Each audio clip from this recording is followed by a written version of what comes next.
Galing sa puso. Let's welcome Reverend Archie Arman Martinez. Palapalay na po yun. Paliwalag naman, di ba? Praise the Lord. Good morning. Pwede ba tayong lahat ito ngayon? Amen. Shall we all stand please? Lahat nga po ng JA1 people, pag-ibig po natin ang Luke chapter 4, verse 18 and 19. Sabi po natin lahat, the Spirit of the Lord is upon me, because He has anointed me to preach the gospel to the poor. He has sent me to heal the brokenhearted, to preach deliverance to the captives, and recovering the sight of the blind, to set at liberty them that are bruised, and to proclaim the acceptable year of the Lord. Our God is Jesus. He is the anointed one. Amen? Palakpakan natin si Jesus. Hallelujah! Makakapit tayo lahat. Ito ba akin? Praise the Lord. It is my pleasure and my privilege to be with you today. At sa ngalan po ng JA1 Ontario, sa JA1 Toronto. Toronto? JA1 Toronto. Kami po yung bumabati sa inyo. At hopefully by next year, ako lang po ngayon eh. Okay, ako lang po ngayon. So by next year ay marami na po tayong mga kasamahan na makikipag-isa po dito sa ating pong leadership camp training, Canada-wide. And I thank the Lord for Doc Jing. Actually, just to make a short confession, si Doc Jing po, yung isa po sa mga national leaders natin sa church, top leaders po natin, hindi po niya alam. Ako po yung admirer nito eh, si Doc Jing. Sir, dalawa na tayo. Ano po? Dalawa na tayo. Ayan. At actually, kahit nung assistant pastor pa ako ng Tugigaraw, I really wanted to be with this man. And there was even a time na sinabi ko sa sarili ko, I wanted to go to Quezon kahit na isang buwan lang, 2, 3 buwan. Okay, just to be with Doc Jing. Kasi nakita ko yung kaniyang, yung forte ng kaniyang ministry. Okay, it's more on discipleship, it's more on mentoring. Kaya sabi ko, Lord, gusto ko ng anointing ni Doc Jing. Okay, at unfortunately, hindi ho natuloy yun. Wala akong pagkakataon na ako po'y mapunta ng Quezon. Pero niloob naman ng Diyos at dito naman kami magsama sa Canada. Amen po ba? Palakpakan po natin ang Panginoon. Praise the Lord. Isang verse lang po ang ibibigay ko po sa inyo. Ito po yung Acts chapter 10, verse 38. Actually, when I received the message from Doc Jing about the theme of this camp training, sabi niya, enjoying God's power, ito kagad yung aking aking naisip at inilagay ng Diyos sa aking puso. Now, the Bible said how God anointed Jesus of Nazareth with the Holy Ghost and with what? Power. Who went about doing good and healing all that were oppressed of the devil, for God was with him. Ayun na po, ang ganda po ng message ni Rev Pio, talking about God choosing us, talking about our destiny. I believe with all of my heart that unless a man discovers his purpose or his destiny for himself, then he's living a wasted life. Hanggat ang isang tao hindi po niya nare-realize, nauunawaan ang pagkakatawag ng Diyos, ano bang plano ng Diyos sa kanyang buhay, then that man is living miserably. Okay? At nakakatuwa naman dahil kagaya ng binanggit ni Rev Pio kanina, it was the Lord who had chosen us. Amen po ba? Amen. Sabi mo sa katay mo, praise God, pinili ako ng Diyos. Praise God, pinili ako ng Diyos. Sa kabila, sabi mo, huwag kang kokontra. Okay? Tayo pinili ng Panginoon. And the wonderful thing about God's choosing us, hindi po yun according to our abilities, not according to your ability, not according to your personality. Ang pagpili po ng Diyos sa atin ay dahil sa kanyang pagkakatawag, dahil sa kanyang dakilang pag-ibig para sa atin. It's not about us. It's all about Him. Amen po ba? Amen. At biyaya po na tayo po'y mapili ng Diyos. Amen ba? Amen. Sabi mo sa kapatid mo, yung mukhang yan, hindi yan ang dahilan sa pagpili ng Diyos sa'yo. Lahat ay biyaya ng Panginoon. Lahat ay biyaya ng Diyos.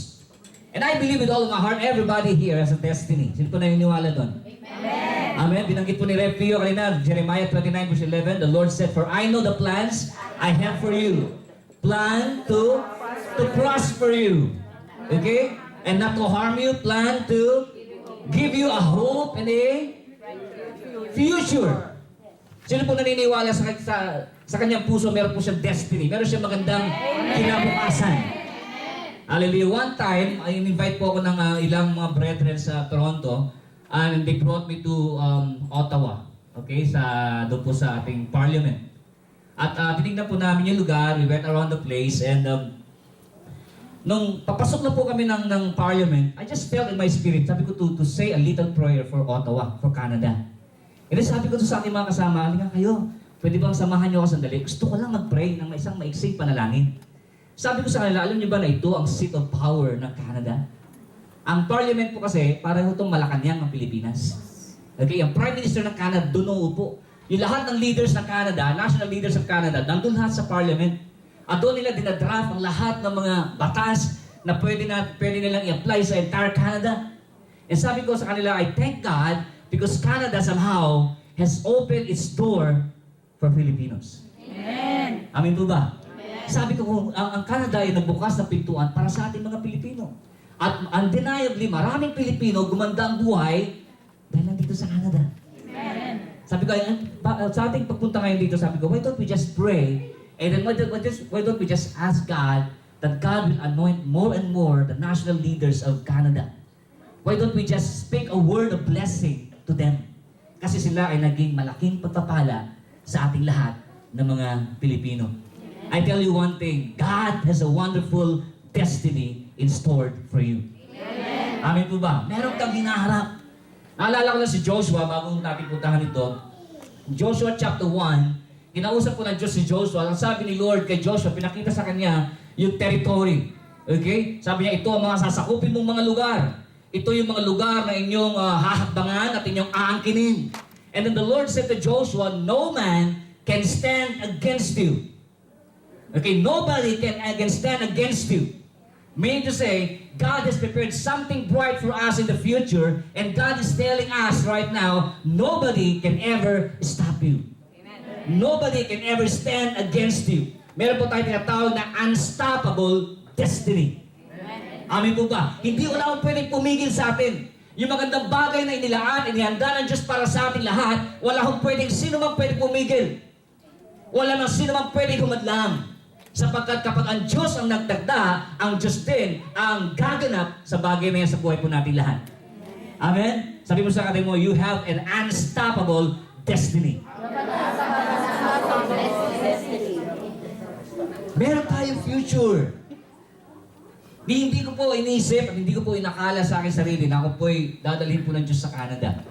To tell you honestly, when Doc Jing made a challenge sa camp training sa Batangas, I think that was 2 years ago, at ang sabi niya, sino ba dito yung meron siyang nararamdaman sa kanyang puso na siya tinatawag ng Diyos sa ibang bansa?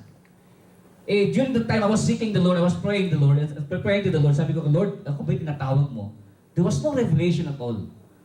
I cannot hear the voice of God talking to me. So ako naman, hindi ako nagtaas na kamay. Kasi wala nga ako natanggap. Hindi ako nagtaas na kamay. And then, sabi ko kay Lord, basta ang alam ko lang maglingkod at ang alam ko lang sumunod sa kalooban ng Diyos. I never dreamed of going to Canada. I never dreamed, I never purpose in my heart to go, to be used by God in the area of international ministry. Hindi, wala akong panaginip, wala akong pangarap na ganun. But then, unfortunately, after that, nung kinausap na po niya ako, he is making the offer to try na mag-file ng, mag-apply ng visa. And then, saka ko lang naramdaman. Sabi ko, Lord, if this is your will, then let it be done. Sabi ko, Lord, basta alam ko, I have given myself to you, I have surrendered my life to you. Hindi na ako, wala na akong karapatan sa sarili ko. Pag-aari na po ninyo ako. And then, when I filed my application for a visa, my wife, hindi po niya sinasabi sa akin, alam niya mismo, ma-approve yun. Sabi ng wife ko sa akin, actually, nung final mo yung papers mo, I know. Sabi ko, meron akong prompting in my heart. Sabi niya, it will be approved. At after 2 weeks, na-approve nga po yung aking visa for Canada. And then my wife said, alam ko naman na may pagkakatawag ka galing sa Panginoon. Okay? And ito ang Diyos ang nagbukas ng pintuan at ang naniniwala naman ako na ang Diyos ang sasama sa iyo. You see, ito po ay sa mga bagay na hindi ko natin plinano. Pero plinano ng Diyos. Amen? Minsan tayo yung plano natin, short-sighted eh. Pero ang plano ni Lord matindi. Sabi niya, I know the plans I have for you. Nung ikaw ay nilikha ng Diyos, hindi niya sinabing, naku, basta ito'y malikha ko lang, bahala na bukas. Okay? Bahala na ko sa mapunta, bahala na ko ano maging buhay, hindi ho. Nung tayo po nilikha ng Panginoon, meron na ho tayong tinatawag na blueprint of His wonderful purpose para sa ating pong mga buhay. Meron po napakagandang inilaan ang Diyos para sa atin. Now today I will be talking about the power of the Holy Spirit. Now how many of you believe that we need the Holy Spirit more than anything else in our lives? Amen. Amin po ba? Sino po sa inyo ang nasa ministry po? Kayo nasa music, kayo pastor, kayo nagtuturo, kayo, sino po dito? Makikita sa kamay. Ayan, dami no? Yung iba naman, siguro about to be used by God. Or somehow, God is already using you in some other ways. Baka hindi lang napapansin. Yung ushering po, ministry po yan. Okay, yung pagdadrive po, ministry po yan. Magkakaiba nga lang po natin ng functions. Meron pong behind the scenes, meron pong frontline, but those are all ministries. Amen po ba? Amen. So ministries lahat yun. And we believe that we need the power of the Holy Spirit in our lives. I tell you, without the Holy Spirit in our life, Christianity will not only be hard, but it will be impossible. Yan ang naniniwala doon. Imposible kang maging Kristiyano kung wala ang banal na Espiritu. Hindi natin kakayanin. Okay? Hindi po natin kakayanin. And today we will be talking about enjoying the power of God, and we'll talk about the anointing of the Holy Spirit in the life of a believer. Acts chapter 10 verse 38, si Peter po nagsasalita. Ang sabi ni Peter, how God anointed Jesus of Nazareth. Even Jesus Christ was anointed by the Holy Ghost. Ang maganda dito, nung sinasabi po ito ni Peter, wala na po si Jesus eh. Namatay na po si Jesus, nakabalik na po ng langit, pero pinag-uusapan pa rin ng mga tao yung mga bagay na ginawa ng Diyos kay Jesus sa pamamagitan ng kapangyarihan ng Banal na Espiritu. You see, one thing we could learn from this is this. You cannot outlive the anointing of God. Kapag ang anointed ang taong anointed, kahit na ito'y mamatay, pinag-uusapan pa rin. Hello? Amen. Kahit ito'y wala na, naiiwan pa rin sa isip, sa puso ng mga tao, yung mga bagay na kanyang ginawa. And that's something wonderful about the anointing of the Lord. How God anointed Jesus of Nazareth with the Holy Ghost and with power. Who went about what? Doing good. And healing all that were oppressed of the devil, for God was with him. Enjoying the power of God. The power of God is the power of the Holy Spirit in the life of the believers. Amen po ba? Amen. Yun po yun. Wala na po iba. It's not about your ability. It's not about your talent. It's not about the things that you can do. But it's all about what God can do through you. Amen. Amen? Amen. Yung kayang gawin ng Diyos sa pamamagitan mo. Lagi po natin naririnig, it's not your ability but your availability that matters, that counts before God. Yan pong hinahanap ng Diyos. Bakit yung ability ay nanggagaling sa Diyos mismo? Amen po ba? You see, when God created Adam and Eve, when God created Adam, sabi ni Lord, sabi ng Diyos, and God saw that it was not good for a man to be alone. And then the Lord said, I will make a suitable, what? Partner o ano pa? That is ang word na ginamit. Helper. I will make a suitable helper for him. Kaya naman nilikha ng Diyos ngayon si Eve, si Eva. At si Eva ay naging katuwang ni Adan. As far as creation is concerned, man's suitable helper is his fellow man. Tao pa rin. Ang kaagapay mo, kabalikat mo, ang kaibigan mo, ang kadamay mo, tao. Amen ba? Amen. Pero maganda dito, nung si Jesus Christ po ay malapit na bumalik sa langit, sinabi niya, there will be somebody that is about to come and he will be your helper. Hello? At yung helper na yon, hindi na ho tao. Yung helper na binigay kay Adan, siya po yung helper na siyang naging daan para si Adan ay magkasala.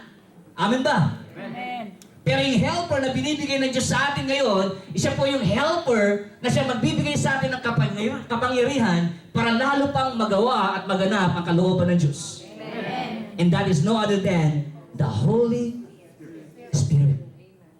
Amen po ba? Thank God for your friends. Thank God for your family. Thank God for your loved ones. But we thank God all the more for the Holy Spirit.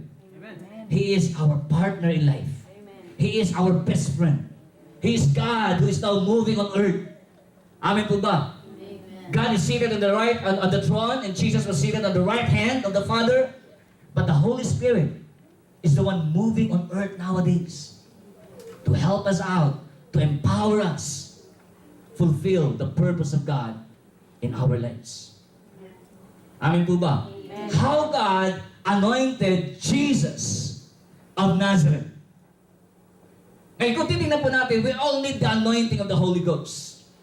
You see, sa buhay po ng mga Kristiyano, meron po tatlong pinakamahalagang, ang tawag ito, 3 wonderful stages na pagdadaanan po natin. Ito po yung tinatawag natin Bethlehem. Sabihin po natin lahat, Bethlehem. Pangalawa, yung Calvary. Okay? Pangatlo, yung Pentecost.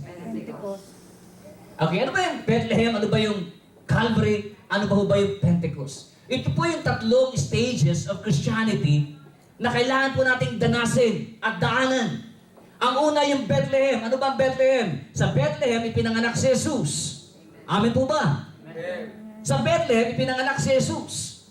At nung tayo po ay tumanggap sa ating Panginoon, when we surrendered our lives to God, and when we receive Jesus as the Lord of our lives, then Jesus has come and has been born into our hearts.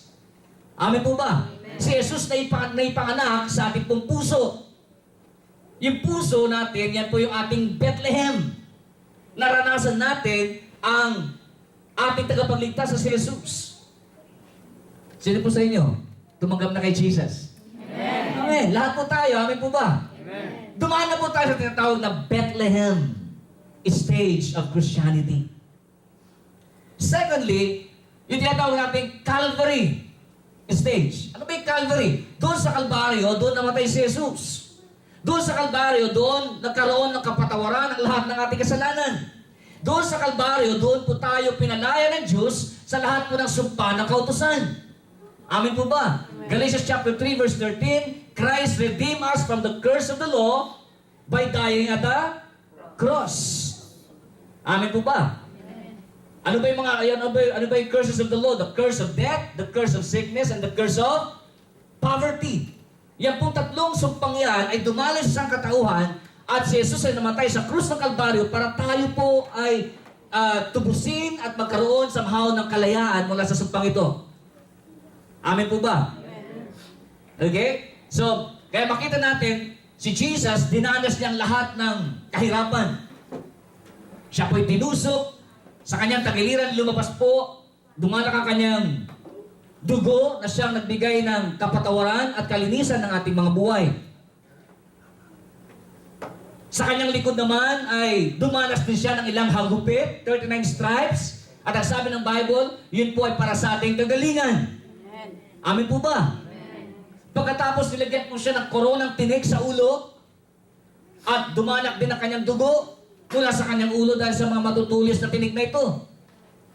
At the cross of Calvary, Jesus redeemed us from the curses of the law. That's why when you see the front of the cross, that is our salvation. When you look at the back of the cross, that is our healing. Everybody say healing. Healing. Tayo po ay kanyang tinubos sa ating kasalanan, tinubos niya tayo sa ating mga sakit karamdaman, tinubos niya tayo sa ating sa sumpa ng kahirapan.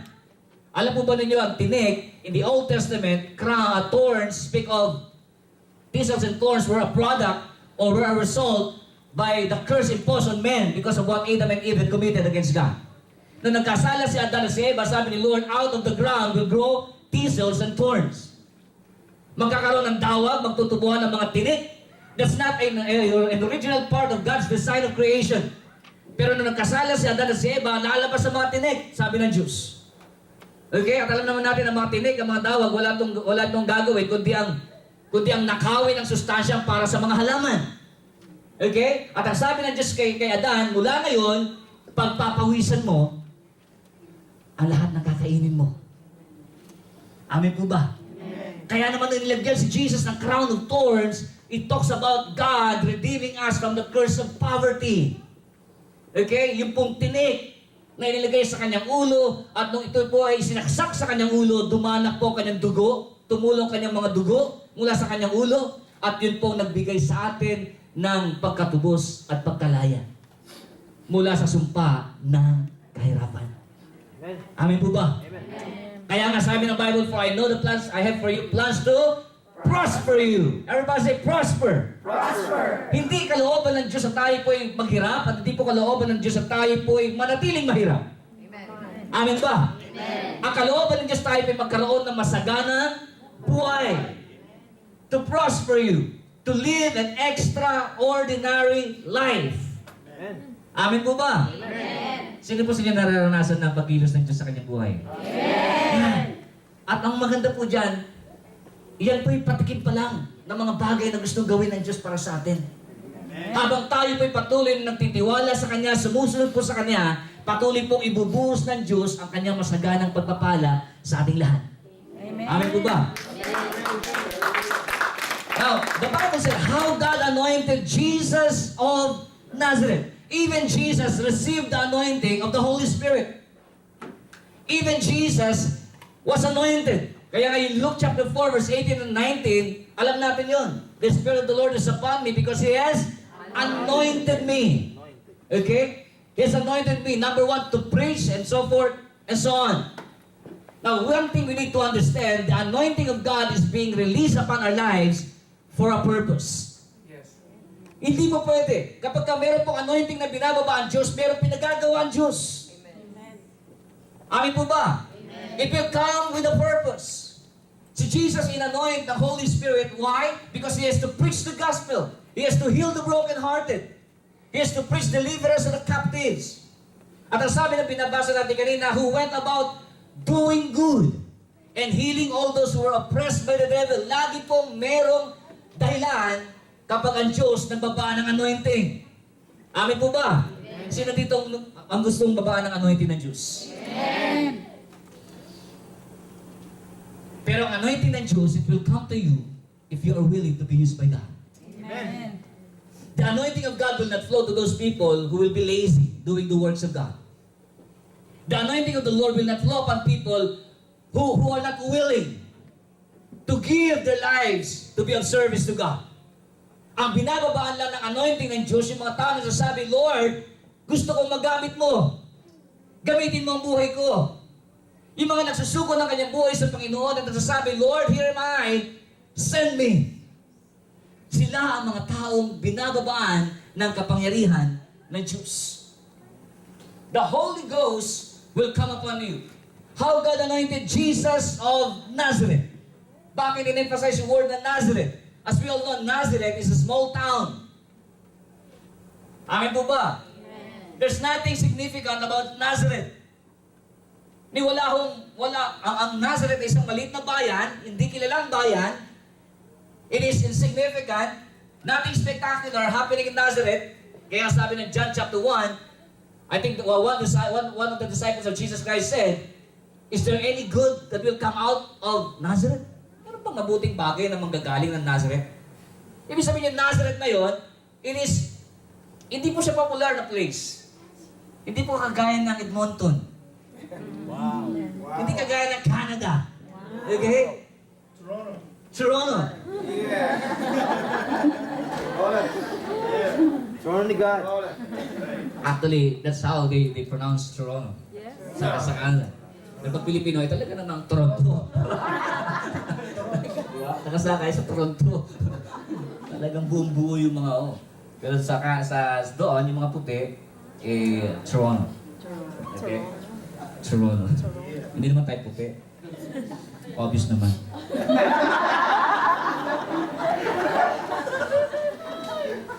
Alam po ninyo, I live in the hottest place of the Philippines. Okay? Tugigaraw, Cagayan is a valley. Okay? At napapaligiran po kami ng bundok. Kaya pagka mainit, talagang napakainit. Actually, sa game ka na ba dati, lumabas sa Tugigaraw, alam niyo yung tanong, which the hottest place in the Philippines that hit 42 degrees Celsius. Yeah. That's Tugigaraw. Yeah. Okay, kaya intindihin po ninyo. May kwento po dyan. Nung bata ho ako, ako po lumabas, sabi ng nanay ko, maputi ho ako. Nanuto. Hindi nga. Maniwala naman kayo. Wait. Ito po ang kwento. Okay, kakwento ko muna kayo. Sandali ha. Kasi isa lang naman aking verse eh. Ako po yung bunso sa 7 magkakapatid. Ang sinundan ko po ay 6 years ang aming gap. Okay? At ako lang po yung anak na ipinanganak ng nanay ko na cesarean. Kaya medyo special. Okay? Kasi mahal. Hindi ordinary, di ba? Sa ospital ako pinanganak. Yung mga kapatid ko, sa sa bahay lang. Ako sa ospital daw. O di, yun ang kwento. Ang aking tatay, nung ako pinanganak, nakita ko ng tatay ko, naku, naghanda ang tatay ko, nagkatay ng maraming, ng mga baboy, nagpakain. Tuwan-tuwa siya. Nung nakita niya ako, kasi lalaki nga. Although ako po yung youngest, pangatlo ako sa magkakapatid ng lalaki. 7 kami, 3 lalaki, ako po yung bunso. Tuwan-tuwa daw yung tatay ko. And you know what happened was, nung ako po ay nasa ospital pa raw, yung nanay ko, nagre-recover pa lang, obviously, hindi pa siya makakapagpadede, okay? Dahil nga nasa operating room pa siya, nasa recovery room pa siya, hindi pa ho ganun kadali. Ang ginawa ko ng tatay ko, nakita daw niya ako, sabi niya ganun, naku, kawawa naman ang anak ko. Gutom na. Yan.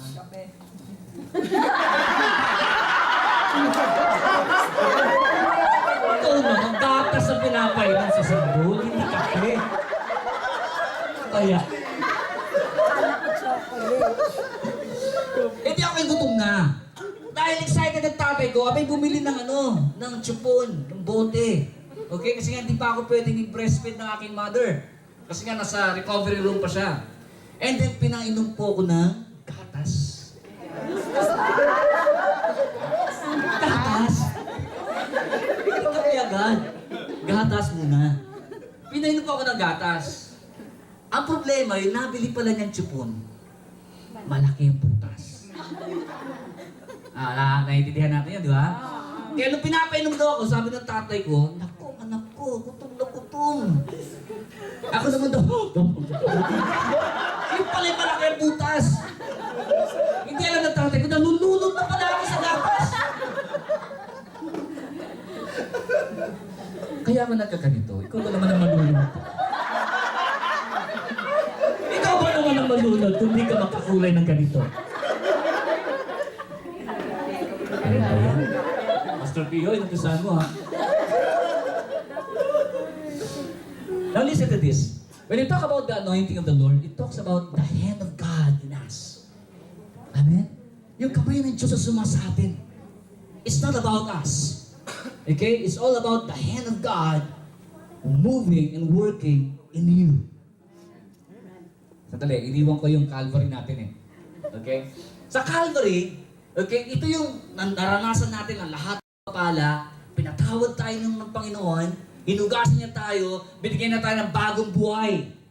Now, unfortunately, maraming Kristiyano na stuck sa Calvary level. Sa Calvary stage of Christianity. Tuwan-tuwa na sila, salamat Lord, pinatawad mo ko.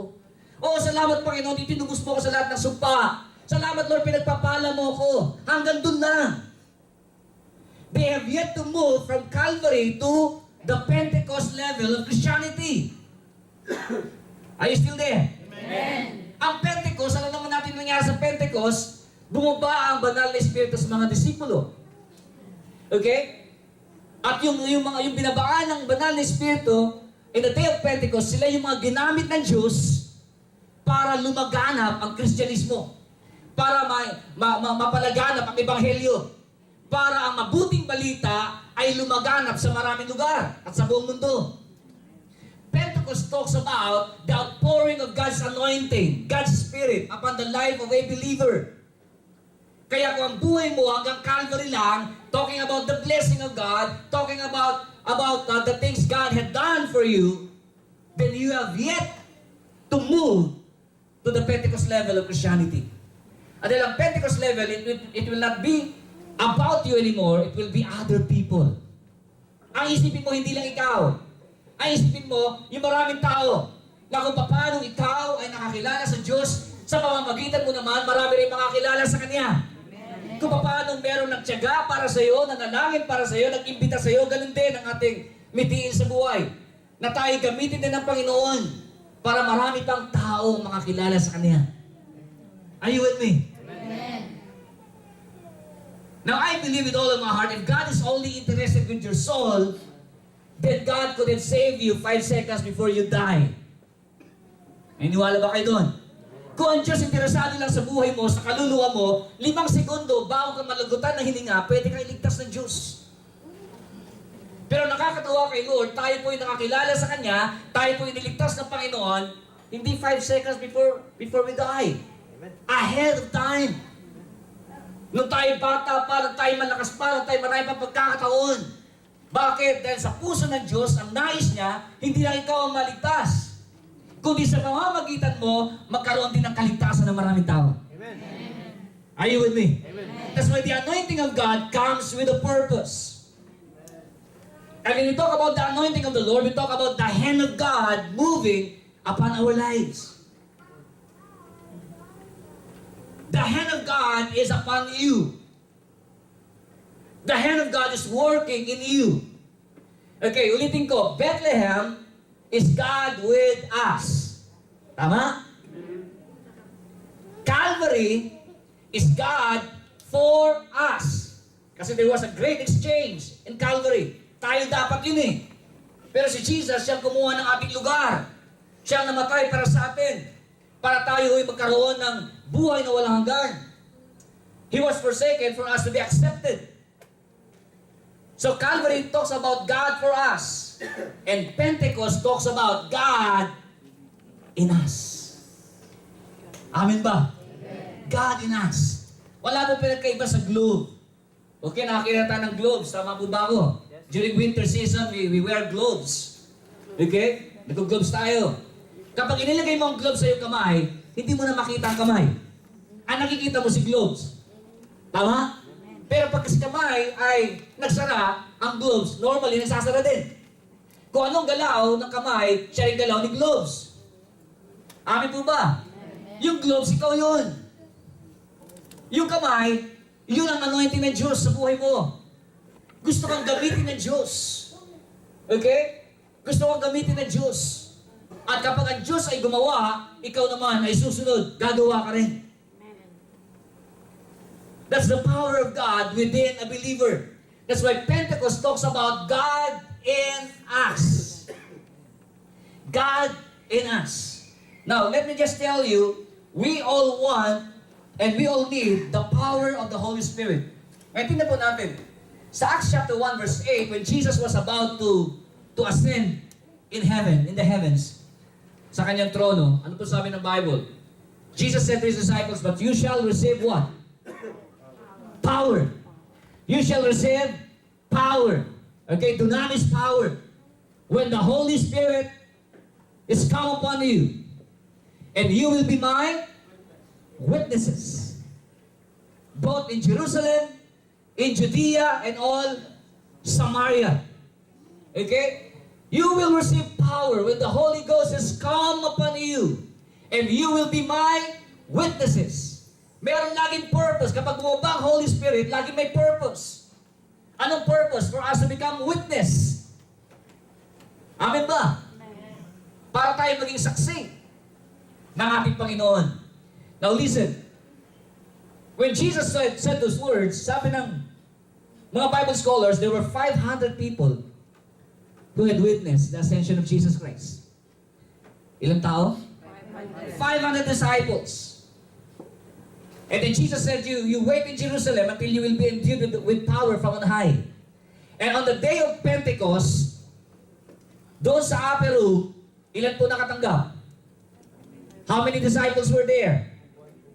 120. Di ba? 60 plus 60 lang yan eh. Mas yun, di ba? Kaya kaintindihan na tayo doon, no? 60 plus 60 equals 120. Round trip lang yun.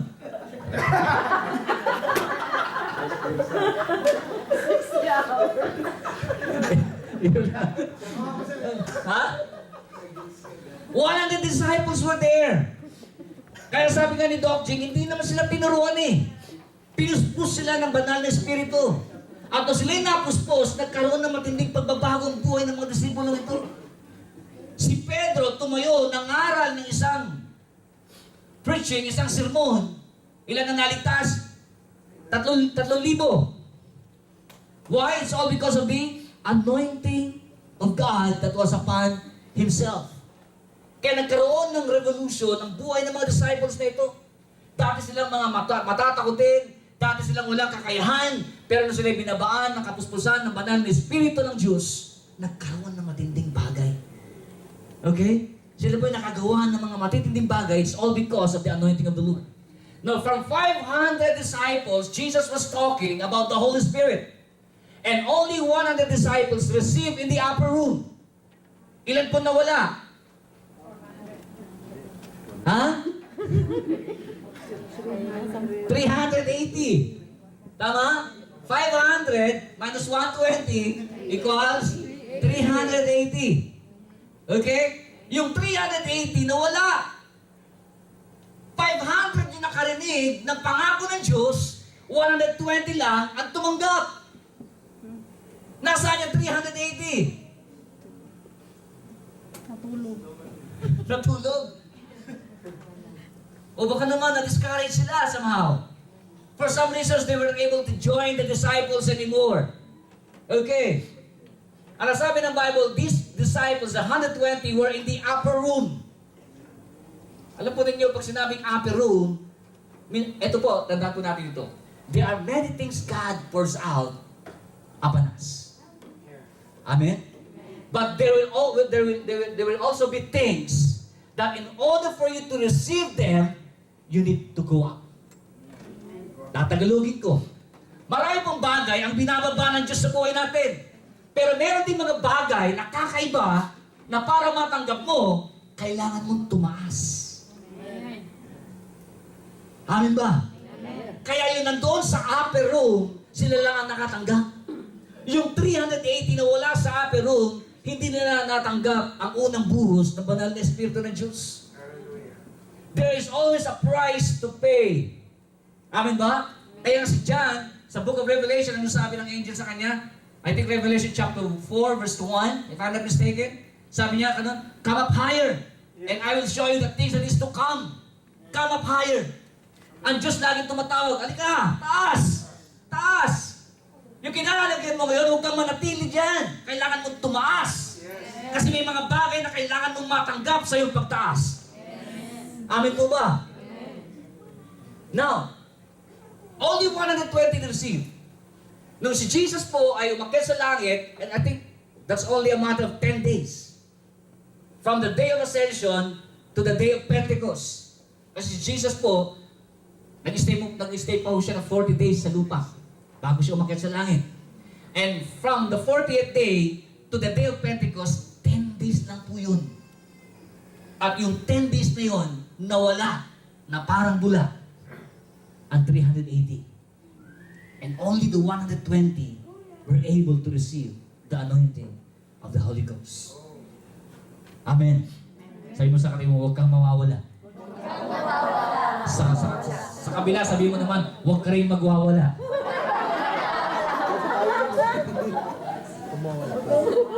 Amen ba? Yung mga taong handa lang. Yung mga taong nagsasabi, Panginoon, gusto kong ako'y gamitin mo. Yung mga taong nagsasabi, Lord, wala akong may pagmamalaki. Eh kaya yung mga taong nagsasabi, Panginoon, ikaw lang. Wala nang iba sa buhay ko. Those are the people that will receive the anointing of God. Amen po ba? Amen. Now, how God anointed Jesus of Nazareth. Nazareth is an insignificant place. It's a very ordinary place. There's no beauty in that place. Except for the fact na si Jesus ay doon pinanganak. At gusto ko sabihin sa inyo, ang Diyos, kung titignan mo ang buhay mo ngayon, parang walang saysay, parang walang beauty, parang there's nothing significant. Hindi ka naman ganong kaganda, hindi ka naman ganong kagaling, hindi ka naman ganong kayaman. Akala natin, wala nang magandang buhay na pwede pa nating maranasan sa buhay. But one thing we need to understand, when God's anointing touches your life, then the ordinary will become extraordinary. Amen. The anointing makes the difference. The ordinary will become extraordinary. The natural, by the anointing of the Lord, will become supernatural. Sino may gusto nun? Amen. The normal will become Super normal. abnormal. I said that. Alam niyo ibig sabihin abnormal? Above normal. Amen. Positively abnormal. Yeah. Hindi abnormal na na torong. You will live a life above normal. You will live a special life. Amen ba? Hindi ka ordinary. Gusto natin special. Special? Special child? Ito special pa rin, di ba? Wait, pag kayo kakain, ano gusto nyo? Regular or special? Special! Siyempre. Diba? Pwede. Alin na rin? Depende, pero kung ano ang gusto mo, di ba? Laging special. You will always ask for the special one. Kung ikaw ay mag-aasawa, anong gusto mo? Regular o special? Di ba? Kung ikaw nagpipre ng trabaho, ano gusto mo? Yung regular work o yung special work? Laging special. Special pay. Di ba?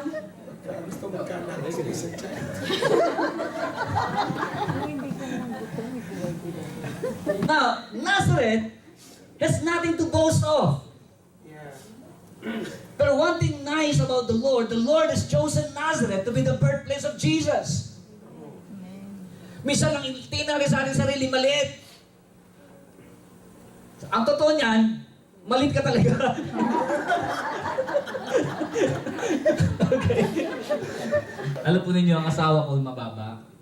Eh, minsan ako nag-preach. Sabi ko I think one time I preached about heights. Sabi ko, I'm afraid of heights. That's why I married my wife. Nakita ko yung asawa ko, nakangiwi. Kaya ako nag-repent. Hindi ako ng tawad sa kanya. Sabi ko, hindi ko sinasadyang saktan ka. Okay? At nabanggit ko lang yun just to make the people easy. Okay? Nazareth, maaaring ganun ang buhay mo. Parang walang, sa mata ng marami, parang walang silbi. Parang wala kang galing. Parang wala kang magagawa. Okay, parang ordinaryo lang. Amen ba? Amen. But I tell you, when the Holy Spirit's anointing begin to touch your life, you will begin to have an extraordinary life. Amen. Kaya ang usapin dito, anointing lang. Yung pagkilos ng Diyos sa buhay natin. Lahat naman ang ginamit ng Diyos, ang maganda nga sa Diyos, kung titingnan yung Biblia, bago sila ginamit ng Diyos, pinakita muna kanilang mga buhay nung hindi pa nila na-encounter ang Diyos. Tama ba? Dahil gusto may pakita ng Diyos yung kanilang buhay nung wala pa ang Diyos sa kanila. Pero nung bumaba na ang kapangyarihan ng Diyos sa kanilang mga buhay, doon nag-umpisa ang naging maganda ang lahat. How God anointed Jesus of Nazareth. Jesus came from Nazareth. Maring you came from a poor family. Maring you came from a dark past. Maring wala kang titulong pwedeng may pagmalaki. Maring wala kang kakayahan sa tingin ng maraming tao.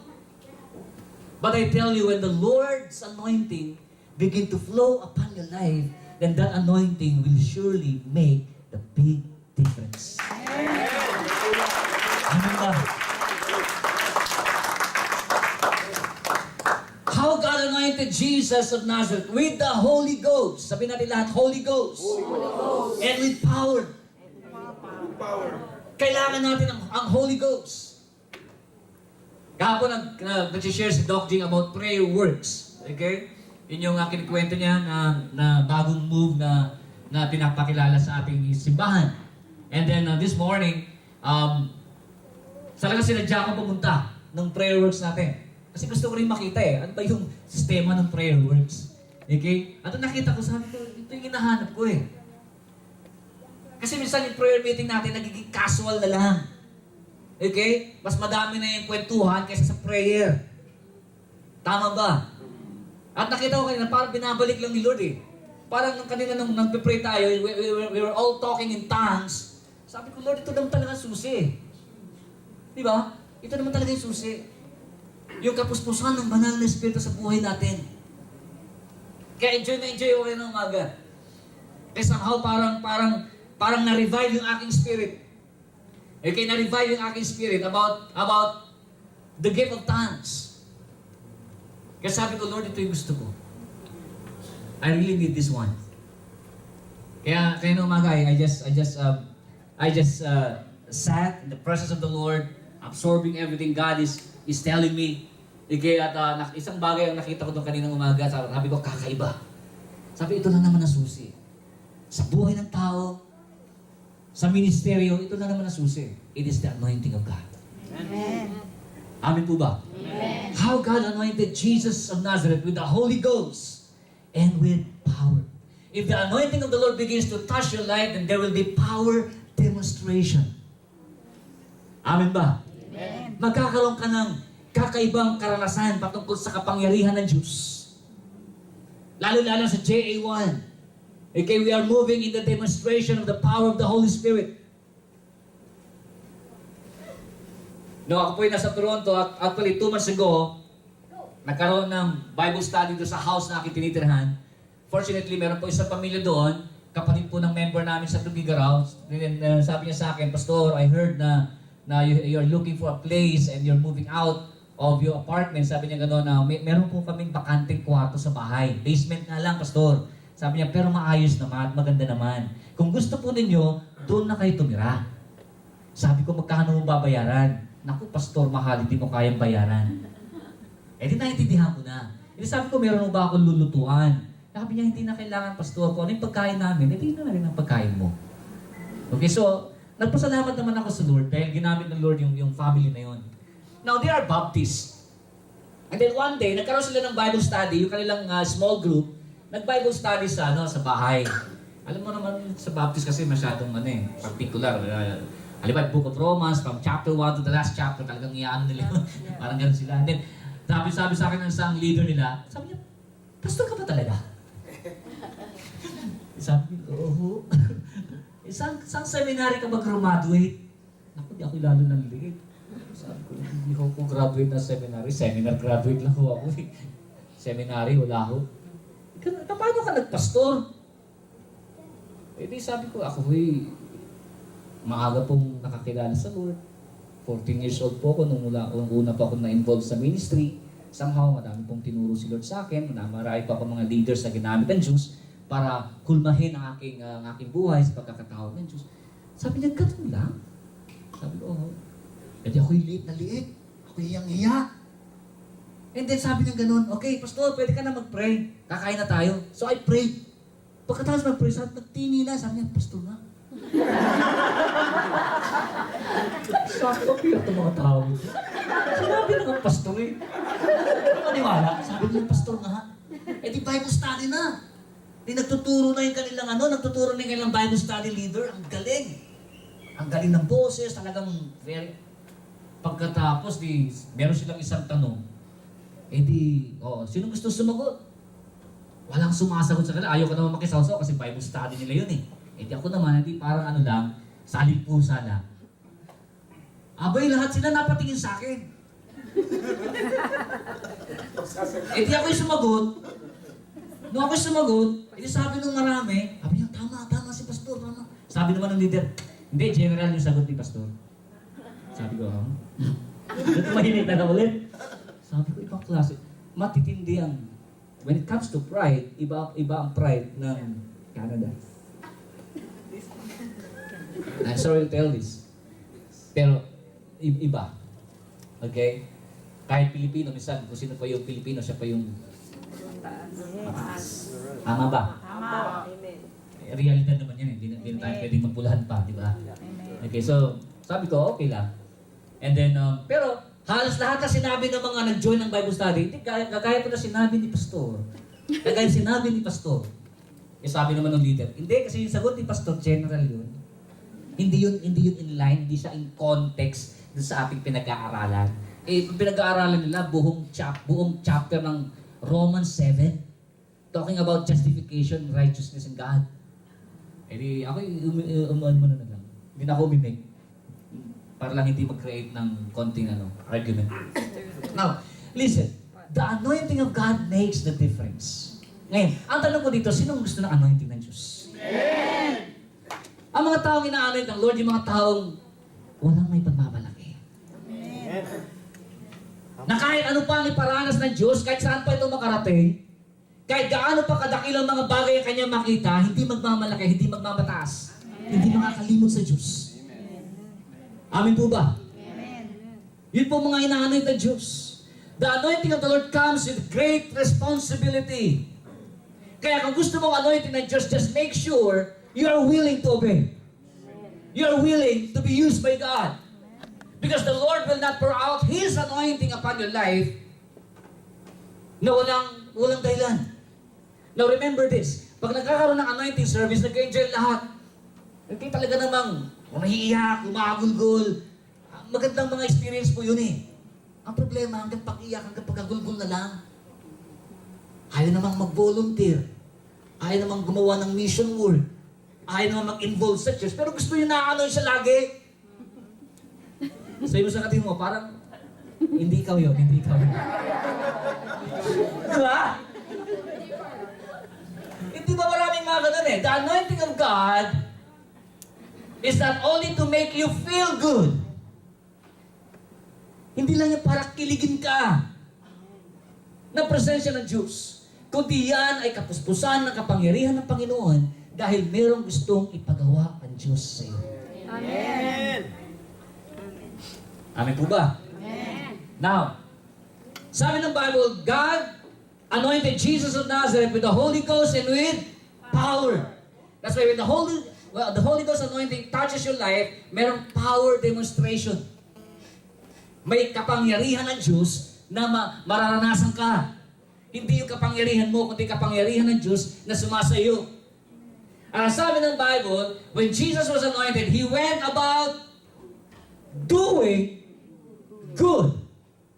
Now, simple lang po ito. Minsan, pag anointed, akala natin, magaling magsalita, anointed magsalita. Anointed mag-preach. Okay? The anointing that was upon Jesus Christ was an anointing. Sabi ng Bible, when He received that anointing, He went about doing good. Sabi natin lahat, doing good. Doing good. Now listen, the anointing will not only make you feel good, the anointing will make you do good. Amen. Iba yung feeling good, iba yung doing good. Amen po ba? Amen. When the anointing of the Lord touches your life, then you will begin to do good. Gagawa ka ng mabuti. Kaya ang anointing, hindi lang ako nasusukat sa galing magsalita, sa galing magpakanta, sa galing tumugtog, sa galing gumawa ng mga bagay-bagay. Unang-una, the anointing of the Lord will begin to touch your life and it will begin to touch your character. Amen. Who went about doing good. Kaya ang isang taong anointed, kahit nasa trabaho yan, he will always do good. Kahit wala ang amo, mabuti pa rin ang kanyang ginagawa. Amen. Bakit? Anointed. He will always do good. Kung ikaw ay may pamilya, you're doing good to your family, to your loved ones. Sa trabaho, sa negosyo, you always do good. Bakit? Because of the anointing of the Lord in your life. Kapag meron ka nakitang tao, then the Lord has spoken to you, the Lord has put a burden in your heart, then you will begin to do good to that person. Why? You're an anointed of God. God anoints you for a purpose. And in the life of Jesus Christ, sabi ng Bible, He went about doing good. Kaya naman si Jesus lumabas laging kabutihan ang kanyang ginagawa. Amen. He brings comfort to those who are afflicted. He brings healing to those who are sick. He brings restoration to those who are broken. To those who are hungry, He fed them. Okay? Yung mga taong confused, He gave them peace. Why? Because the anointing upon His life was an anointing to do good. Magaling ka nga magsalita, magaling ka nga kumanta. Pangit naman ang ugali mo. Anointing ba talaga yun? Hindi. Amen ba? Amen. You see, we have a member in Tuguegarao who went to Singapore. Nagtrabaho siya ng domestic helper sa Singapore. At doon sa Singapore, siya po ay naging katulong ng isa sa mga song leaders ng kilalang pastor from Singapore. Actually, kilalang-kilala po siya. Song leader yun sa church. Ngayon, kwento ng member namin ito, dahil yung member namin involved in sa music. Sabi niya, Pastor, alam niyo ba, yung employer ko dito sa Singapore, ano siya, song leader siya ni ganito, ni pastor ganyan. Yung sikat na pastor. Alam niyo problema? Pinatutulog siya doon sa kusina lang. Wala sa sariling kwarto. Talagang nilagyan lang daw ng parang kurtina lang, doon ka na matulog. Tapos lahat ng pagkain niya, ini-screen. Hindi siya pwede kumain ng pagkain nila doon. Meron lang binibigay ko, ano lang itatapos sa kanyang pagkain, yun lang yun. Pagkatapos, pag pupunta ng church, siyempre Christian siya, worker din siya sa church namin. Pag pupunta sa church, she dresses properly. Decent yung kanyang suot, ayaw ng employer niya yun. Sabi niya, katulong ka lang naman, bakit ka nagbibihis? Dapat yung suot mo yung pambahay lang. E di sabi niya, bakit ganun, pastor? Akala ko, swerte ko na. Akala ko talagang bigay na ni Lord tong employer na ito. So, ang leader pa man din siya, sabi niya ganun. Pagkano nagpapakanta siya sa church. Ang galing-galing. Ang galing-galing din ng pastor, kilala ang pastor. Pero di lang nila alam, asama-sama ng ugali.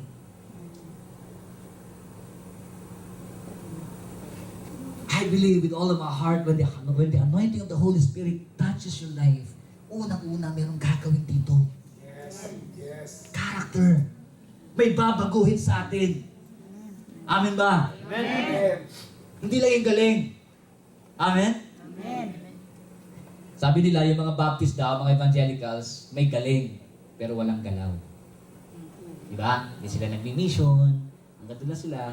Pero magagaling, mga graduate ng theological school, meron silang master's degree, meron silang doctor's degree, PhD sila, di ba? PhD. Si Doc, PhD ba kayo? Hindi. Si Doc hindi. Ano lang, master's po. Doktor. Yung mga iba, talagang maabot ng PhD. Di ba? Puro hangin ang dala. PhD. Ang gagaling. Ang mga evangelicals daw, sabi nila, sa galing, magaling. Okay? Ang mga kagaya naman natin, Pentecostal, wala daw galing, pero may galaw. May marunong, pero aktibo naman. Lumalaki naman ang simbahan. Di ba? May anointing. Di ba? Kaya dapat daw pagsamahin yung galing at galaw. Kaya daw nabuo yung kanta, ang galing. Galing ng gumalaw.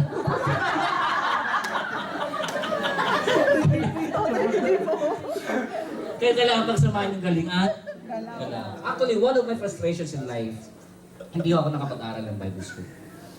Okay? I really wanted to. Kaya lang, wala eh. Parang hindi ko kaya yung 4 na taon ka magkukulong sa isang seminaryo at iaalis mo yung sarili mo sa ginagawa mo ngayon sa ministry. Parang ang hirap na. Pag nakasanayan mo na kasi sa ministry, hanapin mo na yan. Amen ba? Parang kayo. Galing kayo ng Pilipinas, galing kayo ng Hong Kong, galing kayo ng Macau, galing kayo ng Singapore. Na-involved na kayo sa ministry. Pagdating dito sa ministry, pa rin ang hinahanap eh. Buhay na natin ang ministry. Amen ba? Dumadali na yan sa ating ugat. Hindi na natin pwedeng ihiwalay yan sa ating mga buhay. kakambalan natin ang ministeryo ng Diyos. Amen. Now, the anointing, sabi ng Bible, He went about doing good. Doing good. That's why if the anointing of the Lord is in your life, kahit nagtatrabaho ka, you will do good. Nag-aaral ka, you're doing good. Bakit? Because of the anointing of God. Kung paano ka humarap sa tao, paano ka makipag-usap sa tao, paano mo tratuin ang ibang tao, it will always be good. Why? Because the anointing of the Lord is in you. Sabi ng Bible, He went about doing good and healing all those who were oppressed by the devil. For God was with him. You will not only do good, but you will also become instruments to bring healing. Ang anointed na tao, pag nagsalita, laging may kagalingan. Hindi nanunugat. Amen. Amen ba? Ang anointed na tao, pagka yan ay hiniharap mo sa mga taong discouraged, sa mga taong wounded, laging may kagalingang ibinibigay. Because the anointing of the Lord is moving upon his life. Are you still there? Amen. Ang anointed na tao, kapag ito ay nakasama ng mga taong tuliro, meron siyang sense of security and sense of peace na nai-impart. Bakit? Nasa kanyang anointing ng Diyos. There will always be healing through you. You will not only do good, but you will be instruments to bring healing to those who are wounded, to those who are broken. That is the anointing of the Lord in the life of the believer. Minsan kasi, pagka sinabi natin power of God, puro lang miracles ang ating naisip. Yung ba pag pinatungan mong bumabagsak. Ang dami ko na akong ganun naranasan eh. Minsan nga, di mo pa nga pinapatungan na kami, bumabagsak na. Hindi ba? Eh, meron namang mga tao nakailang bagsak na, wala namang nagbago. Hello? Nakailang bagsak na, wala nagbago eh. Ang dami ko na naranasan ganun. Kasi akala natin sa anointing, yung mga bagay lang na ganun. Kapatid, kapag yung buhay mo ginamit ng Diyos para gumawa ng kabutihan, anointed ka. Amen. Amen? Kapag ikaw ay mayroong kagalingan sa bawat salita na lumalabas sa iyong bibig, mayroong kagalingan sa iyong mga ginagawa, hallelujah, ang anointing ng Diyos ay sumasa iyo. Healing all those who were oppressed by the devil. Amen ba? Amen. I tell you, if you will just look around, lahat ng tao, makita natin lahat wounded. Napakadaming taong wounded. Mga taong may sugat. Mga taong frustrated. Mga taong mga na-disappoint sa buhay. Nung bago pa ako sa Toronto, nakita ko po sa subway, crisis link. Okay? Nakalagay doon, before you commit suicide, call this number, crisis link. Ever think of committing suicide? Call this number. Kita ko yun. Mga tao dito nagpapakamatay pala. Yeah. Sobrang tindi ng depression ng mga tao sa Canada. Okay? Bakit? Walang Diyos. Yeah. Walang Diyos. Alala ko isang tao, siniran ko. Actually, he's a Canadian. Nagpa-schedule ng child dedication, so I went to see the person. Kita kami, sabi niya gano'n, so you're a pastor? Yeah. Yeah, I am. Sabi niya, I know what, I'm not really a religious person. I don't like what you are doing. Sabi niya gano'n, I'm not into religion. Sabi niya gano'n, I don't like what you're doing. Just like what the pastors would do. Sabi niya gano'n, the pastor would stand up in front of people and the pastor would begin to say some words from the Bible. Sabi niya gano'n, I don't believe in that. Sabi niya gano'n, ayoko ng gano'n. Sabi ko naman, ganun ba? Okay. E di, kwentuhan lang kami. Hanggang sa kwentuhan kami about natural calamities. Talking about the floods in the US. Then talking about yung sa climate change. Okay? Na yung mga dating hindi naman nababahang lugar, biglang nababaha na ngayon. Yung mga dating safe na lugar na kung tawagin nila ay parang malalangit na, malaparaiso, ngayon ay nakakaranas ng dilubyo. So, doon sa napunta doon ang usapan about natural calamities. And then, sabi ko sa kanya, you know what? There's still a calamity that is about to come. And it's not anymore a natural calamity, but it will be cosmic calamities. Sabi niya, what do you mean by that? Sabi niya, I read, sabi ko naman na there will be cosmic calamities that is about to come. Ano yun? Sabi niya, yung mga meteor, okay, na nagpapagsakan na lang. Nagkakaroon ng disorder sa galaxy, at kapag isang meteor lang, okay, hindi garden. Pag bumagsak yan, halimbawa, Pilipinas. Halimbawa ay halimbawa isang bansa, ang binagsakan, naku, baka yung buong bansa ngayon, Timbuktu. mawawala sa mapa. Cosmic calamities. At nagkaroon pa ako ng seminar na inatinan way back in the Philippines, na ang sabi nila ngayon, meron ngayon mga ruta ng mga eroplano ngayon, dinadivert na nila. Kasi merong part ng galaxy ngayon, ng heavenlies, na sobra na raw yung radiation. Kaya hindi na nila, yung dating dinadaanan ng airplane, medyo inililisan nila ngayon. At meron pong cosmic calamities na darating. Kaya sabi ko sa kanya, sabi ko, there's no safe place in this world. Kaya sabi nung Canadian ito, I know. Sabi ko, the only safe place is in the presence of God. Hindi siya uminig. Ayaw niya maniwala pero hindi siya uminig. Kasi sinasabi ko niya. Sabi niya, hanggang sa kwentuhan na naman kami. Hindi ako nagbuklad ng Bible, hindi ako nagsabi ng verse. Hanggang sa kwentuhan kami, sabi niya nga, so you're a pastor? Sabi ko, yeah. So what do you do here in Canada? Sabi ko, I came to Canada to bring a message of hope to the people. That there is always hope in God. Yung taong yun, maya-maya nangingilid-ngilid ng luha. Eh sabi ko sa kanya, we all need God in our lives. Life is not all about money. Life is not all about the pleasures this world can give us. We all need God in our lives. Hanggang sa sinabi niya, I believe that. And then sabi niya, you know what? At one time in my life, sabi niya ganon, I am also a born-again Christian. Nakakilala din ako na born-again nga ako, sabi niya. Pero umalis din ako sa aking pananampalataya. At one time in his life, itong tao ito, he was once a millionaire. And according to his story, meron siyang sariling airplane. There were 26 luxurious vehicles under his name. Meron siyang magandang negosyo hanggang sa siya na bankrupt, hanggang sa dahil nga binata siya. Okay? Pero may asawa na po siya. Hanggang sa naranasan na niya lahat. Sabi niya, I have experienced everything, every kind of pleasure. But still, I'm not happy. Then doon ko na pinasok. We need God in our lives. And then sabi niya sa akin, you know what, Pastor? I can feel right now, sabi niya ganun. There's something in you that brings me closer to God now. Amen. The anointing of God.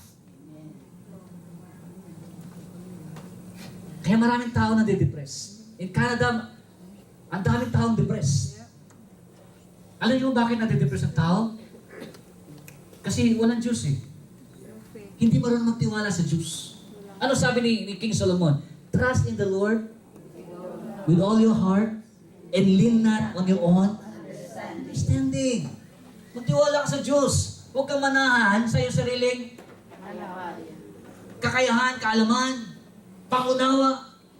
Kaya maraming tao nade-depress, kaya maraming tao nagsusuicide, kaya maraming taong nababaliw, pinipilit unawain lahat. Amen ba? Amen. Pinipilit nila intindihin ang lahat-lahat patungkol sa buhay. Kapatid, kung lahat ng bagay na uunawaan mo, baka hindi ka na tao, baka Diyos ka na rin. Amen ba? Amen. Kaya kailangan natin magtiwala sa Diyos. Yung mga bagay na hindi mo maintindihan, ipagkatiwala mo na yan sa Diyos. Lord, hindi ko maintindihan, pero nagtitiwala ako sa iyo. Meron kang dakilang bagay na nakalaan para sa akin. I am a person of destiny. I am a person of bright future. Amen po ba? And I believe, Lord, merong mga bagay akong makikita at mararanasan. The best is yet to come in my life. He went about doing good and healing all those who were oppressed of the devil, for God was with him. Mga kapatid, I'm talking here about the anointing of the Holy Spirit. Nothing more, nothing less. Personal life mo, ministry life mo, occupational work mo, lahat ng angulo, lahat ng areas ng buhay mo, you need the anointing of God. Amen? You need the anointing of God. Pastor, pati ba sa trabaho ko, kailangan ng anointing? Kailangan mo. Kailangan. Kung nag-aaral ka, kailangan mo anointing ng Diyos. Amen? Sa ministry, kailangan natin ng anointing ng Diyos. Ano ba yung anointing? Ito yung kapangyarihan ng Diyos na sumasa atin. Okay? The power of God in the life of a believer. And one thing nice about God, ito'y ibinibigay niya sa mga taong nagpapakumbaba at handang magpagamit sa Kanya. Sino kaya yun? Amen. Amen? Sino kaya yun?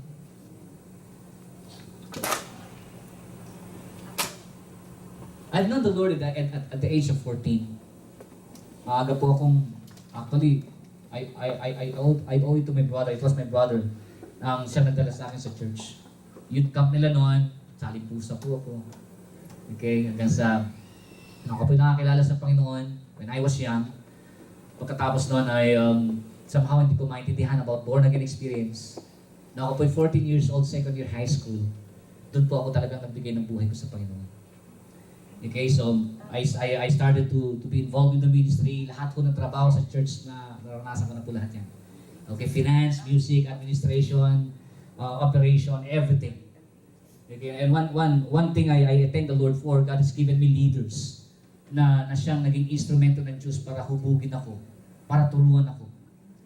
Mga leaders na siyang nagbigay ng panahon para ako ay maging kagamit-gamit sa ating Panginoon. Until I find myself entering the full-time ministry. 1997, I quit my work. I work as an insurance personnel for 3 years. And then sabi ko, hindi ako ahente, nasa opisina po ako. I was about to be promoted as agency development officer, parang training manager. But then I just felt the burden in my heart to go full-time. Kaya bagong panganak lang po yung misis ko noon, sa aming panganay, I quit my work. Okay? At nag-full-time po ako sa church without any love gift. For 9 months, wala ako natanggap kahit pisong tuling. Sabi ng asawa ko sa akin, sabi niya, ano ba plano mo? Sabi niya, meron tayong anak. Sabi niya, hindi ka ba magtatrabaho? Ano ba plano mo sa buhay? Ano itong ginagawa mo? Bakit hindi ka nagtatrabaho? Kaya bakit puro church na lang ginagawa mo? Eh sabi ko sa asawa ko, you know what? Iisa lang ang buhay natin. Ang buhay ng tao, iisa lang, nagsipa. Sabi ko, this time, I do not want to miss the call of God. Kaya sabi ko sa kanya, please give me more time. Gusto ko lang ipanalangin ng lahat-lahat. At gusto ko lang makasiguro ng pagkakatawag ng Diyos. And then my wife agreed. Hindi ako pastor noon. Ako'y nasa music ministry, and then I gave myself full-time sa ministry. After 9 months, kinausap ako ng treasurer. Sabi ng treasurer, Pastor, bro, napag-meetingan namin sa board kagabi. Bigyan ka ng love gift. Sabi ko, ganun ba? Oh, praise God. According sa aming decision, we will give you 500 a month as love gift. Sabi ko, praise the Lord. Sabi mo ko, 500 a month. Hanggang sa 500 na yun, unti-unting tumataas hanggang sa lumalaki na rin na lumalaki yung aking responsibilidad. Hanggang sa nakita ko, Lord, ito na yung pagkakatawag mo. Alam po ninyo, may dalawang paraan ng Diyos paano i-reveal ang kanyang calling. Unang-una, it may come in an audible voice. Okay, karoon ka ng dream, karoon ka ng vision. Pakalawa, may mga prophets na mag-speak sa'yo, the Lord is calling you, the Lord wants you to do this, the Lord wants you to go to this place. Mga ganon. Pero meron namang mga panahon na kung titignan mo yung buhay mo, aba, may calling pala ako. Kasi 5 years ago, if you will only trace back your life, what happened in your life 5 years ago until today, nakikita mo yung trend, meron kang pagkakatawa. Minsan biglaan, meron din naman pagkakatawag na makikita mo unti-unti. Habang ikay sumusunod, konting pagsunod, konting pagsunod, konting pagsunod, hanggang sa kung babalikan mo, nakikita mo, ito na pala yung track record mo as a Christian. Pataas na pataas yung level ng iyong ginagawa. At nakikita mo, mapapatunayan mo, meron palang calling ng Diyos sa'yo. Are you with me? Amen. And in order for us to fulfill the calling of God, we need the anointing of the Lord. The power of God. It is available for each and every one of us. Now, kanina nagbigay ng challenge si Rep Pio. Sabi niya, sinong gustong magpastor? Di ba? Alam ko naman maraming gusto magpastor sa inyo. Alam ko naman maraming i-raise up si Lord ng mga pastor sa mga Amen. Amen? Amen. Hindi pinag-uusapan ng love gift. Okay? Hindi pinag-uusapan ang pera dito. Pinag-uusapan natin yung calling ni Lord. Yung purpose ni Lord sa atin. Amen ba? Kasi pagka ikaw na-realize mo yung purpose ni Lord sa iyo, I tell you. Kaya like ko sinasabi sa asawa ko, me and my wife, we have made a commitment to the Lord. We have given ourselves fully to the Lord. Okay? Wala na no turning back eh. Okay? Wala na kaming choice, wala na kaming option but to move forward and fulfill the calling of God in our lives. Sabi mo, magtrabaho pa ulit? Hindi ko na kaya. Hindi ko na kaya. Hindi ko na pwedeng ihiwalay ang sarili ko sa ministeryo ng Diyos. Buhay ko na ito. This is my calling, and whatever be the cost, so be it. Okay? Basta ang alam ko lang, I have a mission to fulfill. I have a calling to fulfill in my life, and that is the calling of God. And in order for me to fulfill that calling, I need the anointing of the Lord. I need the Holy Spirit in my life. We all need the Holy Spirit in our lives. Amen po ba? Amen. You will only enjoy the power of God when the Holy Spirit has come upon you. I'll close with this. Si Noah po, nung po nagkaroon ng matinding pagbaha, at ang ark ni Noah ay somehow nagland sa isang bundok, yung Mount Ararat, sabi ng Bible. Hindi ho Arayat, Ararat. Okay? And then, mababasa po natin nung binuksan ni Noah ang bintana ng daong. Siya po yung nagpakawala ng Kalapang. unang-una yung raven eh. Okay? Wak. Uwak. Nakawala ng uwak. Yung uwak, hindi ho bumalik. Tama? Hindi po bumalik yung uwak. Bakit? Kasi pagkain ng mga uwak, yung mga laman ng mga patay na tao, they feed on dead people. Okay? They feed on the carcasses of dead people. Yun ang kanilang pinagpipistahan, yun ang kanilang meal. That's their food. Kaya naman when Noah released the ark, the raven from the ark, the raven did not come back. Okay? Pangalawa, Noah released the dove. Bumalik ba yung dove? Bumalik, di ba? Nung bumalik yung dove, merong tangay-tangay na na dahon o parte ng isang halaman. Okay, isang bagong sibol na halaman kasi nga lahat ay nasira ng bahay. Isang bagong sibol na halaman at yung dove na yung bumalik. Sabi ni Noah, the new creation has come. Ano ginawa ni Noah? Pinakawalan ulit ang dove. Ang dove, hindi na bumalik. Bakit? Meron ng kalandingan ang kalapati. Amen ba? Amen. Kapatid, ang Holy Spirit is likened to a dove. Pinakakawalan ng Diyos. At kapag meron nakitang Holy Spirit ng new creation, ito ang kanyang nilalandingan.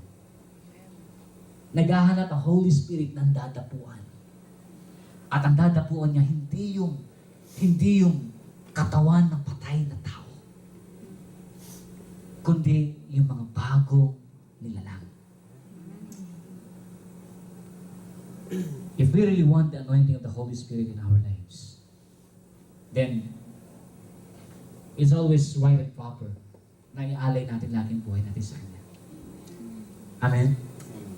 Baka yung galit mo, yung hinanakit mo, sama ng loob, yan ang mga dahilan kung bakit hindi nadapo ang Banal na Espiritu. But when you begin to release all those things, and when you begin to receive the newness of life, that comes from God, then the Holy Spirit will set His foot in you. And He will be with you forever. Amen? Sino po gusto ng anointing ng Diyos? The anointing to do good and to heal all those who were oppressed by the devil. For God was with him. Tandaan natin lahat, the anointing comes always with a purpose. It doesn't come in your life only to make you feel good and only to have goosebumps, kung tawagin. Yung goosebumps, yung kilig factor. Hindi lang para kiligin ka. Ang anointing ng Diyos, hindi lang para ikaw yung kiligin. Although masarap yung kinikilig ka. Pag kinikilig ka sa presensya ng Diyos, masarap yun. Pero hindi lang yun ang purpose ng anointing ng Diyos. Merong gustong ipagawa ang Diyos sa iyo.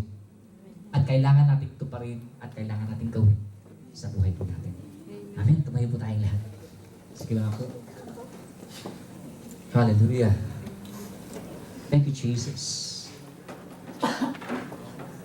How God anointed Jesus of Nazareth with the Holy Ghost and with power, who went about doing good and healing all those who were oppressed by the devil. For God was with him. If you want the anointing of the Lord right now, come on, just lift up your hands. Just lift up your hands. I tell you again, without the anointing of the Holy Spirit in your life, Christian life will not only be hard, but it will be impossible. It will be impossible. You need the anointing of God. The anointing to fulfill your destiny. The anointing to do good to all the people around you. Wala kang pinipili, wala kang tinatangi. Kapag ang anointing ng Diyos kumilos sa buhay mo, lagi itong gagawa ng mabuting bagay sa pamamagitan mo. You will always do good. You will always do good. Minsan, minamaltrato ka na employer mo. Minamalit ka na ibang tao. Minsan gusto mo nang lumaban. Minsan gusto mo nang pumalag. Minsan gusto mo nang sumabay sa kanilang ginagawa sa iyo. But let me tell you, you have the anointing. And the anointing of the Lord in your life will always cause you to do good.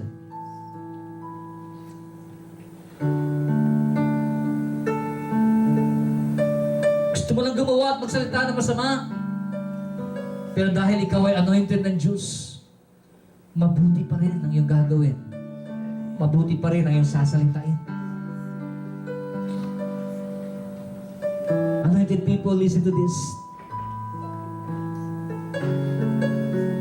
One thing the anointing will do in your life, it will transform your character. More than anything else. It will not be about grandstanding. It will not be about having excellent voice, excellent abilities. It will not always be that way. One proof of the anointing of the Lord in your life is when you begin to do good. Kahit pangit ang sitwasyong pinagdadaanan mo, kahit mahirap ang mga pagsubok na ginagalawan mo, because of the anointing of the Lord in your life, you will always do good. You will always do good. Thank you, Jesus. Thank you, Jesus. Can you sing the song Fall? Asa si Pastor Janelle?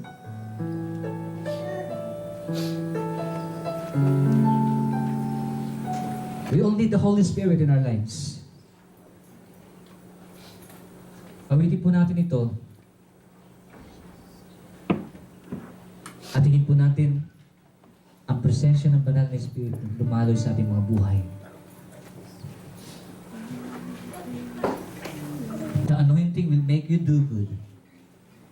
And the anointing will make you an instrument of healing. Hallelujah, Jesus. We worship you, Lord. We worship you, God. I love to worship you, my God. Hallelujah, Lord. I love worship you, my Lord, and see your Spirit fall in power, your love unfolding gifts from heaven. I love to worship you, my God. Come on, set your heart to worship the Lord right now. I love to worship you, my Lord. Thank you, Jesus. Thank you, Holy Spirit. All in power, your love unfolding gifts from heaven. I love to worship you, my God. I love to worship you, my God. As you're singing this song, come on, just ask for the anointing of the Lord to be upon your life. Holy Ghost, Holy Ghost anointing.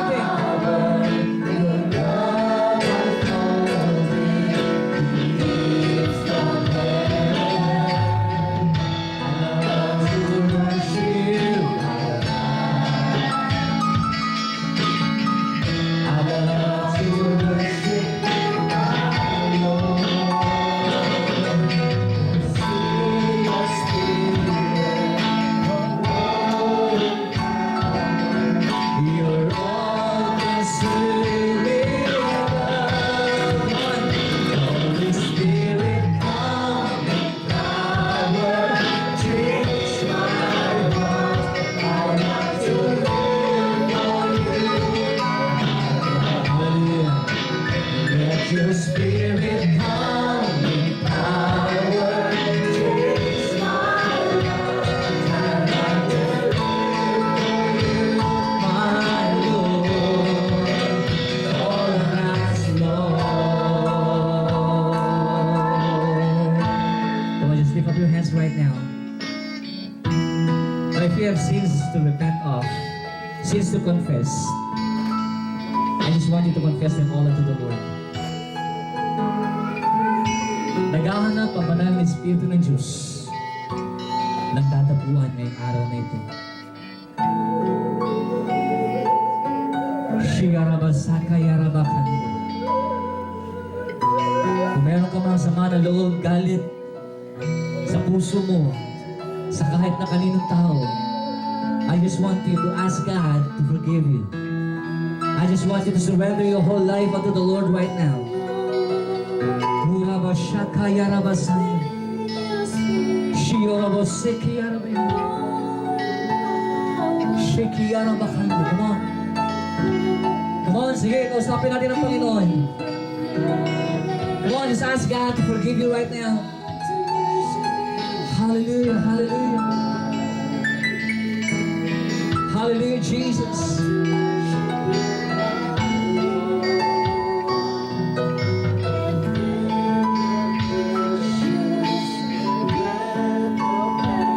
Thank you, Jesus.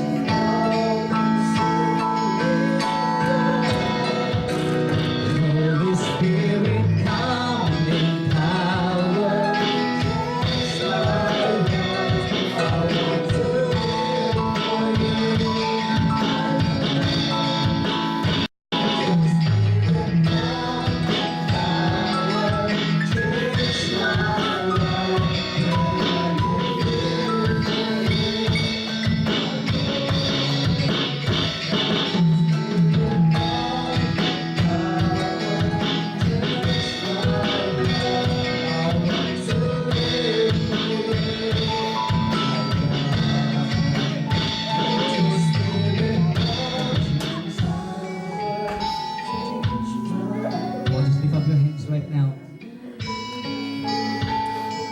Akala mo ang anointing galing.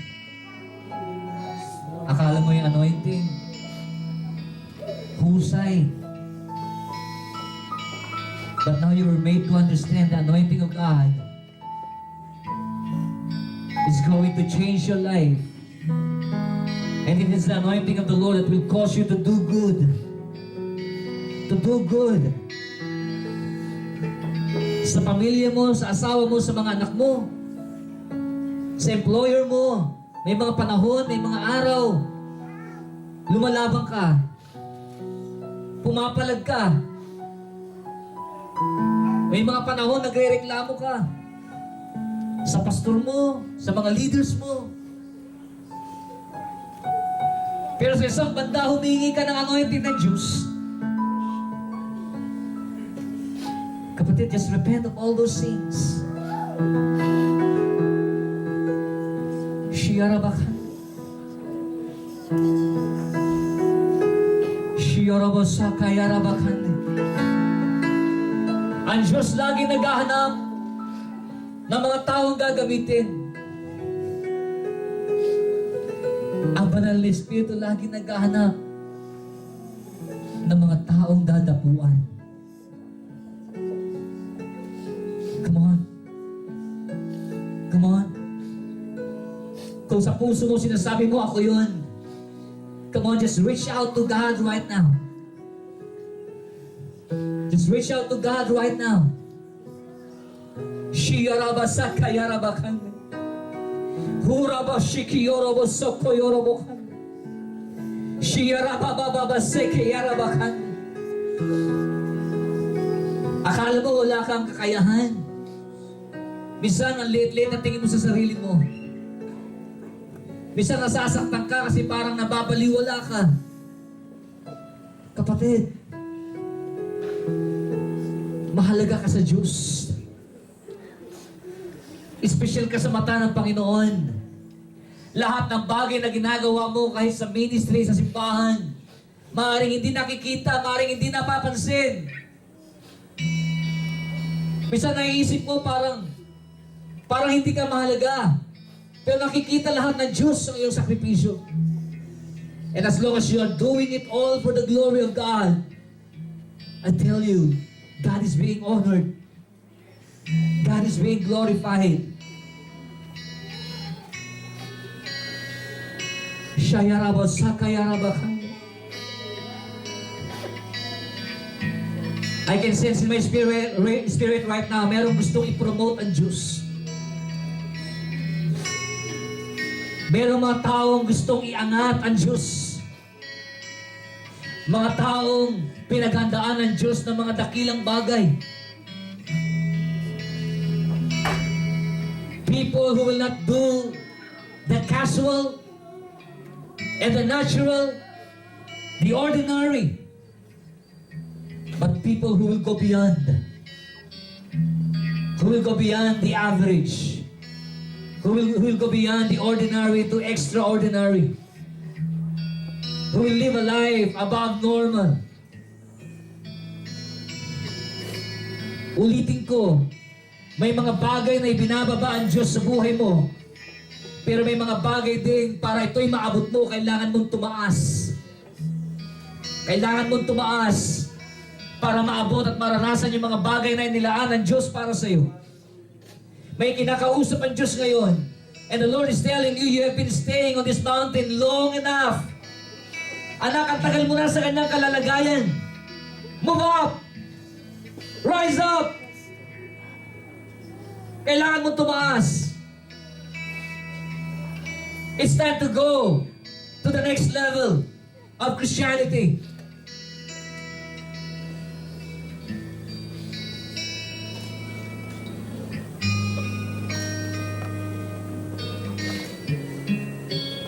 Shiyarabasakayarabakan.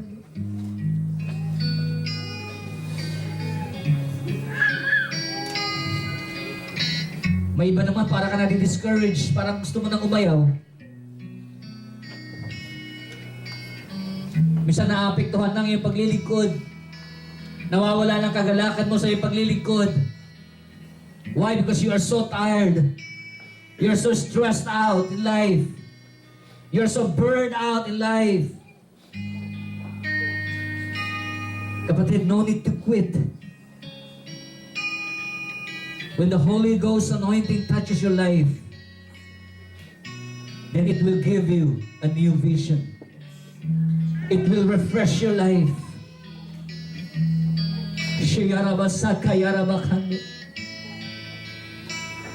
Iba sa atin kailangan ng refreshing of the vision of God. Minsan parang naka-crowd na. You're being overcrowded with all the cares of this world. Ang dahil mong iniisip. Mga problema, mga pangailangan. Iba't ibang obligasyon. And you're losing your focus on the calling of God. It's time to refresh your vision. The power of God is at work in your life. Ang sabi ng Bible, ang mabuting bagay na inumpisahan ng Diyos sa iyo, gagawin niya itong ganap sa buhay mo. Sa buhay mo. Come on, awitin pa natin sa huling pagkakataon. And I just want you to ask the Holy Ghost power to be upon your life. In the name of Jesus. Spirit, come in power. Come on, just reach out to the Lord.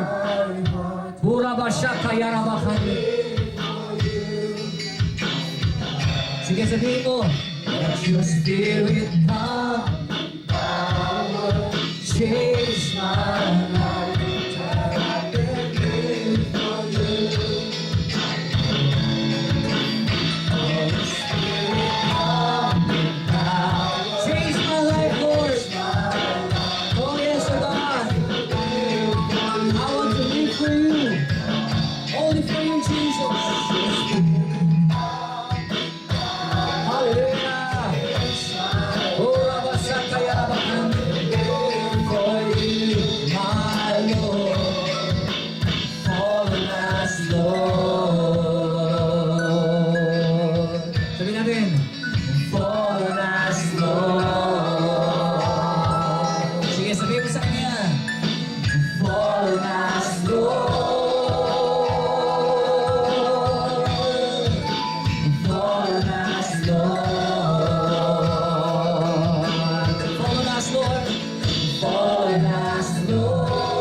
Father, I pray right now, God, let there be a refreshing of your vision in the life of everyone. Let there be a refreshing of your calling in the life of everyone, oh God. Lord, not by might nor by power, but by your Holy Spirit, oh God.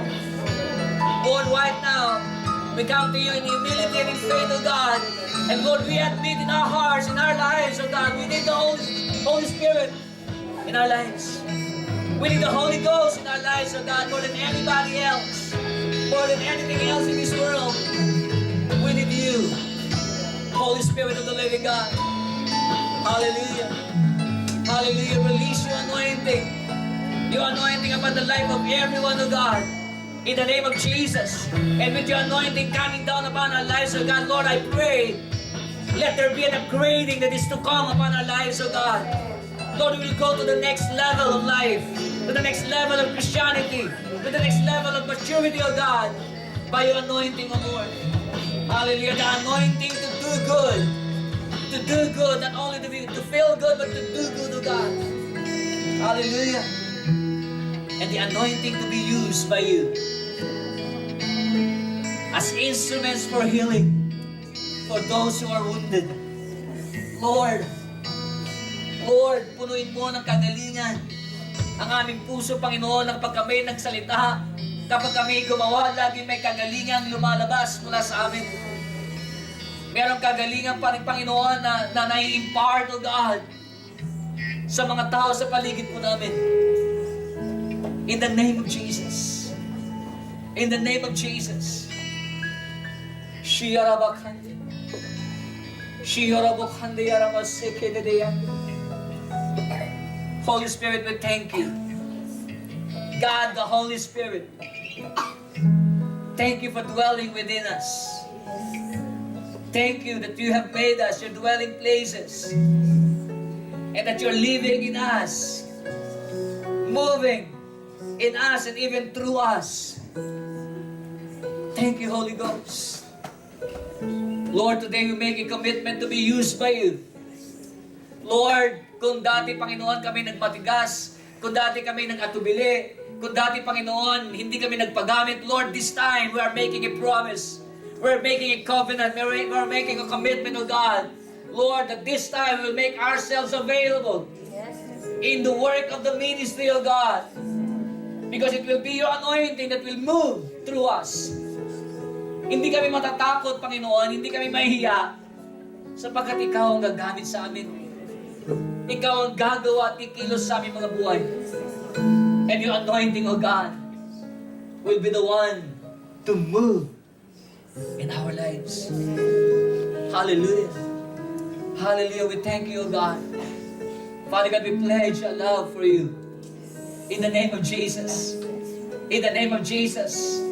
Lord, as far as following you is concerned, as far as ministry is concerned, O God, as far as our calling is concerned, O Lord, there is no turning back for each and every one of us.